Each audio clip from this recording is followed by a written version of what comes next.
explanation that we have the potential rise of the great Augustus, who will, of course, for Virgil, be the greatest leader of them all. So there's a bit of irony about why it is the case that Brutus ends up being considered such a terrible guy after all. But we'll get to it. But since fraud is found in humankind as its peculiar vice, it angers God more. This, by the way, is one of the few moments in Inferno where the name God actually gets used outright. Notice it's Virgil talking with Dante, the pilgrim, and he says, let me explain why fraud is considered far worse than violence, far worse than incontinence, because this is the one that men choose, and only men choose. No other kind of species can choose fraud, lying fraud. Why? Because we have reason and other animals don't. In other words, your dog can't really deceive you. Think about that. Your cat can't really deceive you in the ways that, for example, you could deceive your friend. Think about the interesting irony of that, right? So the fraudulent are lower and suffer more unhappiness. And that's another way to think about this, by the way. The deeper you go into hell, the less and less happy people are. The whole first circle, and here he means circle 7, is for the violent. But because violence involves a deed against 3 persons, its appointment and fabrication are in 3 rings to God. In other words, you have violent, and let's put them in the actual order as they're going to go through them. Violence against others, violence against self, the guy of violence against God, that's what we'll call blasphemy. Violence against nature, that's what we'll call violent sexual crimes, especially sodomy. And finally, violence against art and money, that is to say nature. And here we're talking specifically usury, okay? To one's, the fabrication in 3 rings. To God, to oneself, to one's neighbor, all violence is done. To them or to their things instead, as I'll explain. To their things means their property, by the way. By violence, death and wounds of grievous kinds are inflicted on one's neighbor and on his property. So there's the first one. Arson, ruinous offense, extortion. In other words, you go to hell if you jack on somebody else's body or somebody else's property. Arson, ruinous offense, extortion. Okay?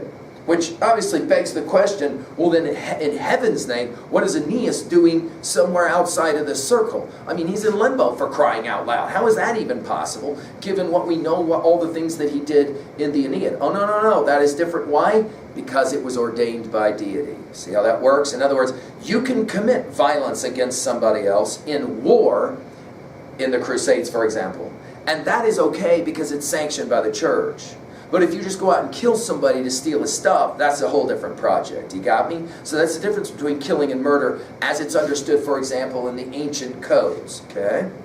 So, the first ring is the harbor of torment for the homicides and those who strike out wrongfully, despoiler, robber, and plunder in various companies. One may lay violent hands, here's the second one, on his own being. This is suicides, or what belongs to himself, and all of these repentant in vain within the second ring.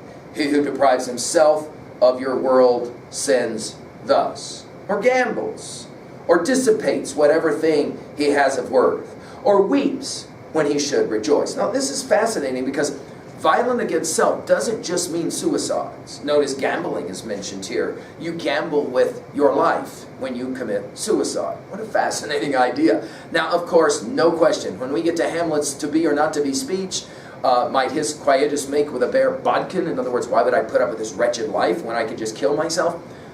Well, this is what Hamlet means in that very first speech in Act 1, Scene 2, when he talks about Providence had not fixed his canon against self-slaughter. The church had always spoken against suicide. Now think about the ironies of this. You can have suicide on the battlefield if you're Brutus, if you're Roman, and it's understood in the Roman tradition as being an acceptable form of death.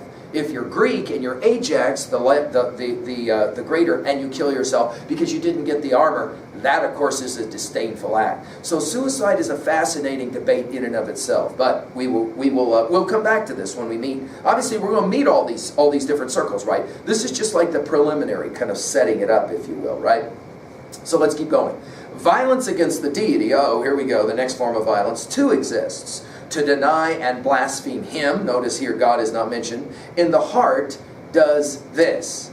In other words, if you blaspheme against God, this is where you're going to go. It's a form of violence. As does despising nature, capitalized, and her gifts. You can be violent against nature.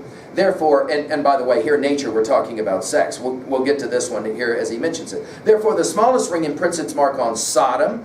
We're back to Genesis 18 and 19 of the whole cursing of Sodom and Gomorrah. The whole notion of Sodom and Sodomites, as we have said in other lectures, has everything to do with a biblical reference to a city called Sodom and another one next to it called Gomorrah, where some sexual perversions took place. And one of those sexual perversions was men sleeping with men, and therefore we've got this whole thing about homosexuality as being such an egregious sin and all of that, right?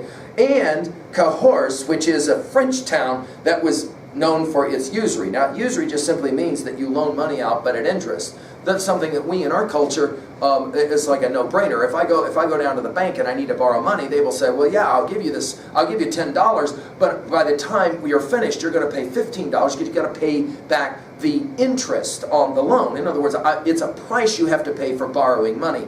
This was constituted as inherently violent against nature for reasons that obviously Dante the Pilgrim is going to ask about in a second, right?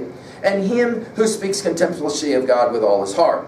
Fraud, which bites every conscience, a man may play either on one who trusts him or one who does not. In other words, there's different kinds of fraud, so we want to pay attention to that. The latter of the two is seen to destroy only those bonds of love that nature makes. In other words, there's a certain kind of distinction Dante will draw, drawing from his study of Aristotle especially, between fraud. So in the second circle, that is to say circle 8, we have, and now he'll just list several of them: hypocrisy, flatterers, sorcery, larceny, simoniacs, with pimps, beraters, and such filth have their nest. Let's go ahead though and just list them, because we know they're coming really quickly in the 8th circle, simple fraud. We're going to have pockets or bulgias that will factor here. We're going to have, in this order, seducers, panderers, then we're going to have flatterers, then we're going to have simoniacs, then we're going to have diviners, then we're going to have beraters, then we're going to have hypocrites, then thieves, then false counselors, then schematics, and then finally falsifiers. Now about each one of those we're going to have a whole lot more to say, right? By the way, just to finish circle 9, to finish this thing, we're going to have those who betray, a different kind of fraud. It's a more intimate form of fraud. Betrayal. First betrayal to kin or family, then to country and party, finally to guests. That's the violation of Xenia that we started our conversations in AP about when we picked up the Iliad. And then finally, benefactors, those who should be the ones who are helping you, and then you turn around and kill them. Brutus and Cassius will kill Julius Caesar, and he was, of course, the leader of Rome at the time, right? But we're told to continue the other kind of fraud, not only forsakes the love that nature makes, but the special trust, the special kind of betrayal. That et tu brute, of course, is the way Shakespeare will interpret this whole notion in his famous Julius Caesar play.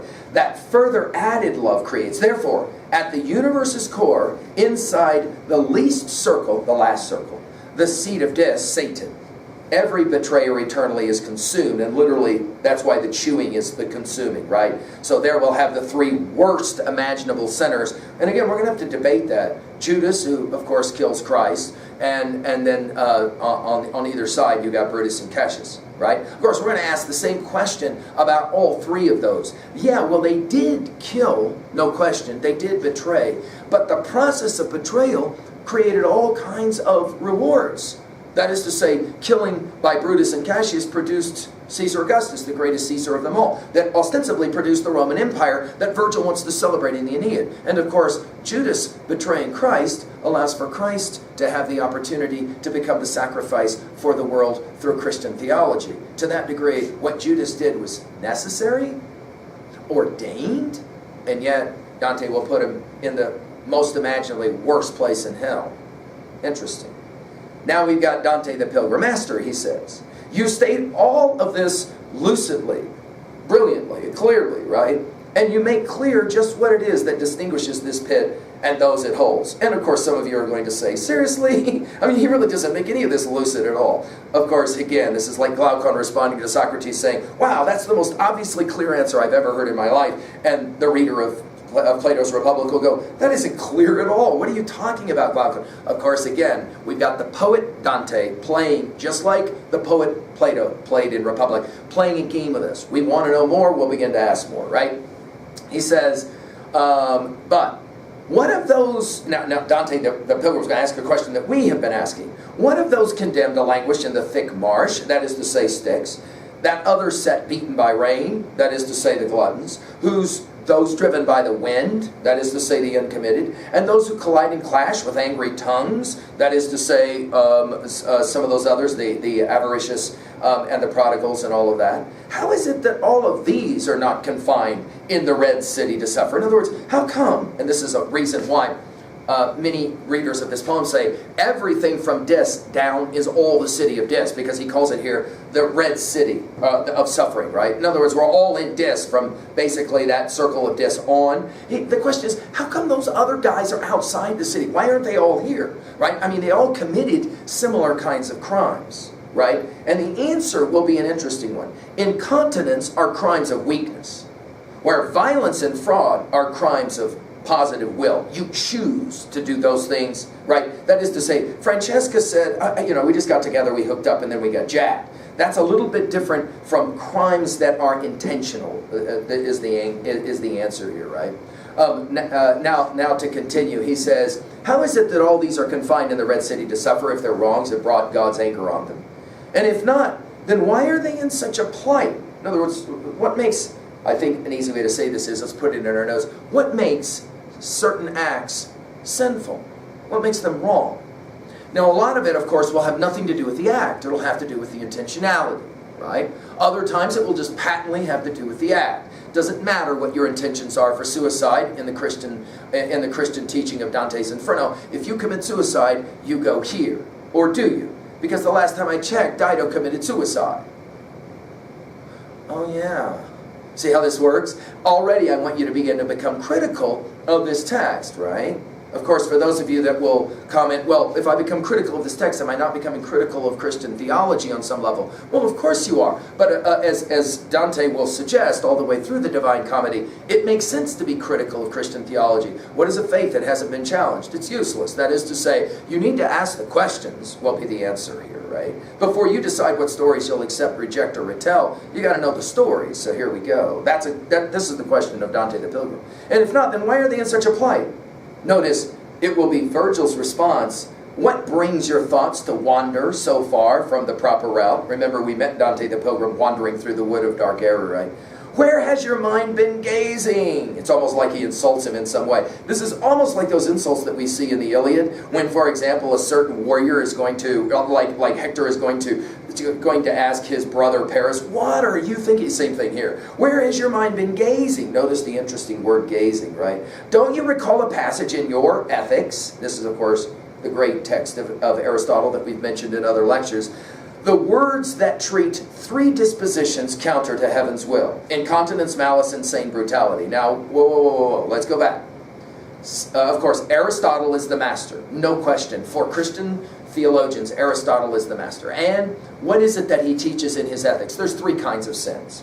What Aristotle called incontinence, which is, of course, for us, circles 2 through 5. What Aristotle called insane brutality. This will be violence, obviously, Canto 6 through 7. And then what Aristotle called malice, which Dante and the church will call forms of fraud. That's circles 8, 9. And how incontinence is less distasteful to God and earns less blame? Think carefully about this doctrine. Consider who they are, whose punishment is above, outside. You'll see clearly why they are apart from the wicked here, and why his vengeance smites them with less wrath. Well, Virgil doesn't actually answer. We've given the answer. The answer, he says, is self-evident. In other words, those who are part of that incontinence circles, those are crimes of weakness, right? I mean, gluttony is just a weakness because you like food too much. But if you walk up to somebody with a 45 and put a bullet in their head, that's a totally different project. That's why Francesca will end up where she ends up, but her husband killer will end up in the area of the violent, right? And then Dante the Pilgrim will respond, "O Son, that makes all troubled vision clear. You give solutions I am so contented with, that asking no less than knowing pleases me." In other words, he says, you make everything clear. By the way, he uses the word son. You cannot miss this. Some of you are smiling already. You're right. This is Plato's Republic, Book 7, the cave allegory. And you'll remember that when, of course, our young man comes out of the darkness of the cave, he sees the light of the sun, that is to say the good and all of that. We've got all kinds of philosophic games that are being played, no question here. But now, Notice, like Glaucon in Republic 5 came back to ask Socrates about, wait, what was that about the dissolution of the family and some of that kind of, and women getting to be leaders and all? Can you go back and play that one again? We got a very similar thing happening here. But please, at line 90, I said, could we retrace our path back to the place where you said, usury offends celestial goodness and solve that knot? Some have commented on the whole knot, the Gorgon knot and all of that. The knot of philosophy, right? The K-N-O-T, not the N-O-T of philosophy. In other words, he says, how come usury is considered a sin? Now, by extension, the real question Dante is challenging all of us as readers to ask is, why are any of these considered sins? Why is suicide considered a sin? Why is sodomy considered a sin? Why is betrayal considered a sin? Right? Here, notice now how the response will happen. He said, now Virgil, for the comprehending thinking students, if you will, philosophy serves in more places than one to demonstrate how nature takes her own course from the design of the divine intelligence and its art. Two observations. You'll remember in our study of St. Augustine, the Confessions, that he had to deal with the question that the great church father Tertullian had asked, what does Athens have to do with Jerusalem? That is to say, is there any connection between philosophy of pagans, Greeks and Romans, and Christian theology? For Tertullian, he said no. For Augustine, he said yes. He said it was the philosophy of the Greeks, especially, of course, those Neoplatonists and Plato and Plotinus, that led him to his understanding of Christian theology. Here we're going to hear something echoed very similarly, because, of course, as we've said already, Dante the poet knows his Aquinas, his Thomas Aquinas, St. Thomas Aquinas, who's of course going to be a great believer in the power of Aristotle. In other words, there's things we learn from nature. This is the organic argument. Go back to our comments on the patriarchy that originate as well from Aristotle. The idea is very simple. Look at the world. It is organically designed by a god, or in Aristotle's case, gods, that make it so. And here, notice, Dante or Virgil will play the same game. He says, nature is backed up by this notion of divine intelligence and its art. Study your physics, another, of course, text of Aristotle, right? Study your physics well, and you'll be shown in not too many pages. There's all kinds of funny, some of you are smiling, right? Not too many pages. You can read just a few pages of anything of Aristotle, or of course of Plato, and you're like, man, this takes me forever to get through this stuff. Not too many pages. That your art's good is to follow nature insofar as it can, as a pupil emulates his master. God has, as it were, a grandchild in your art, but these two, man should thrive and gain his bread, if you remember Genesis. Now here it's the 3:19 passage. We'll come to this more in our study of Milton's Paradise Lost, but you'll remember, after the eating of the forbidden fruit in Genesis 3, one of the curses that's placed on Adam is that he's going to have to work for his living, as opposed to just sitting in a garden and eating from the fruit of the trees that grow there. By the sweat of the brow is usually the translation, and what that means is honest work. The problem with usury is that money is making money and nobody is doing any work to make that money, and therefore it is wrong. By the way, there is as well, and it has to be said, there is as well by Dante's time, and we're going to get this same game being played in Shakespeare with the Merchant of Venice. There is a subtext here that is as well a certain kind of bias against the Jews. There's an anti-Semitism as well. Jews were often known to be usurers because it was not against their code to loan out money at an interest rate. And of course, like I said, today it is ironic that we read this today and we're like, what, are you kidding me? I mean, even friends when they loan money sometimes, or family members when they loan money, will do it in the form of some kind of interest, right? You remember Genesis, he says, from the start. But since the usurer takes a different way, he condemns nature both in her own sort and in her follower as well, while he chooses to invest his hope another place. In other words, usurers do not place their faith in God and hard labor. Instead, they let money make money. But now, come follow me. It pleases me to go now, for above us in the skies, the fish are quivering at the horizon's edge, and the whole wagon lies over Caris, and thus far ahead is where we descend the ridge. In other words, looking at the constellations, it's basically 4 o'clock in the morning, and it's time for us to get going. By the way, further ahead is where we descend the ridge. This further ahead, this whole thing of farther ahead, is a key line all the way through the rest, of course, of the Inferno and the Divine Comedy. I mean, we got to keep going, we got more things to learn. Well, that's the Canto. Let's jump now to 2 and 3 levels quickly. At 2a, well, of course, several major messages here for Dante the poet. God always has a plan and is very intentional. In other words, there is no randomness in the universe of Christian theology and Dante the poet. The question, another message, the question Tertullian asked, what has Jerusalem to do with Athens, is answered in a poem like this. It has a lot to do with it. They are connected in fundamental ways, right? Especially through Aristotle. Aristotle is the great bridge, more than even Plato, which is why Dante will give him such prominence, especially because of Thomas Aquinas. Another major message, think about this one. The more people are injured, the worse the sin. That's why suicide is a worse sin than adultery, right? Of course, it does beg the question, ironically, well then what about Dido? Because didn't she do both of those? And I'm sorry, doesn't it take two to tango in that cave with Juno looking on? And I'm sorry, wasn't the other one Aeneas? And I'm sorry, didn't Aeneas end up somewhere in a place called Limbo, not being punished? Aeneas, the construction of Virgil. Oh yeah, see how that works? In other words, I want you to be critical in this regards. At level 2b, the symbolism, well, of course, the tomb of Pope Anastasius is a classic example of a symbol of being religious does not mean being correct. A pope can be religious but be wrong and therefore end up in hell, right? You got to have the right kind of belief. Belief is not enough. It's got to be right belief, right doctrine.